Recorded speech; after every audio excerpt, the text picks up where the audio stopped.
Feeling mo, lagi kang nauubusan. Feeling mo, hindi sapat yung kinikita mo. Feeling mo, hindi ka magaling sa pera. Pero ang totoo niyan, hindi sa laki ng kinikita mo. Baka mali ang mindset mo. For example, dalawang tao, let's just say, pareho ang sweldo 100,000, pero yung person A may scarcity mindset and yung person B may abundance mindset. Scarcity mindset always lives in fear. Always operates na parang hindi sapat ang kinikita. Pag nagkaroon ng pera, gastos dito, gastos doon. Walang financial direction, walang plano. Definitely, mauubusan ka. Abundance mindset, they don't operate in fear. They don't operate in luck.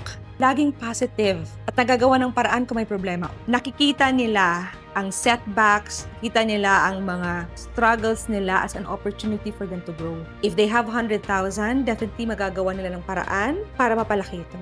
Bottom line is, if you operate in scarcity, if you always operate in fear, if lagi mong iniisip na irresponsable ka pagdating sa pera, lagi mong iniisip na lagi kang nawawalan, definitely mawawalan ka. But you always see na merong opportunity sa bawat setback, sa bawat problema, o sa bawat pagsubok na nararanasan mo, magagawa ng paraan at mapapalaki mo ang pera na meron ka.